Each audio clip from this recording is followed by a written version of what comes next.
Now, just the other day, there was this summit between Kim and Vladimir Putin. Now, it's very obvious that this is a rejection of all the summits that had been taking place with Donald Trump, which essentially proved to be completely fruitless. Now, those of us who understand the relationship between the DPRK and the United States, the DPRK wants assurances they're not going to be invaded, attacked, bombed, murdered, etc., and they'll give up nukes, but the United States isn't going to do that. So we already knew there was going to be this stalemate. The DPRK is never going to be at peace with the United States. It's never going to happen.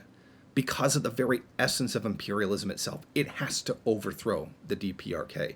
And the DPRK, as it stands with its current political landscape, must maintain its own independence. So you have a blatant, very serious contradiction there that cannot be resolved unless one or the other is destroyed. So entering into any negotiations with the United States, complete waste of time. There's literally nothing that can come out of it, and for the reasons which I just mentioned.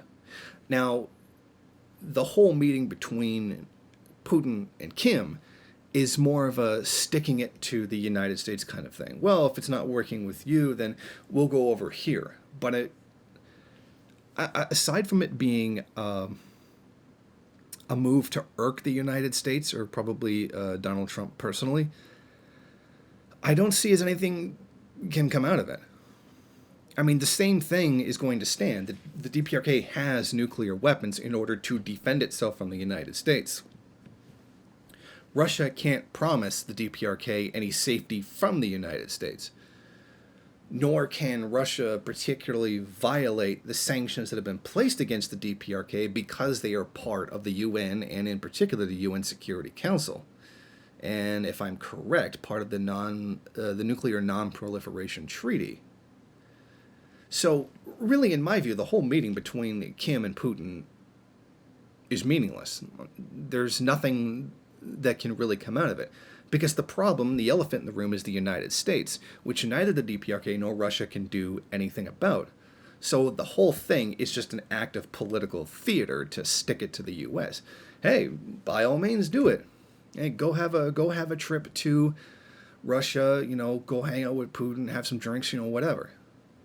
But let's be honest about what it is and the real political landscape. That this is building stronger bonds with Russia as a way to irk the United States, because that's the only thing that can really come out of it. There's no real benefit there because Russia can't undo the sanctions that are placed against the DPRK. They can't stop the United States from being a threat to the DPRK, etc.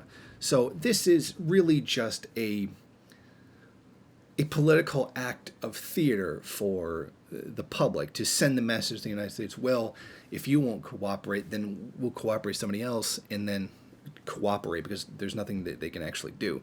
And that will lower Trump's standing in the United States as a result. And that's really what this is about. So in the end, I don't think that the Putin-Kim Summit really amounts to anything other than a political act designed to show the DPRK's disdain for the way that Trump has decided to stand towards the DPRK itself. Thank you for watching. If you like this program, then please head over to my Patreon page and set up a monthly donation. It's your donations that keep this program running. Also, if you would like, please rate, comment, subscribe, and share in various social media.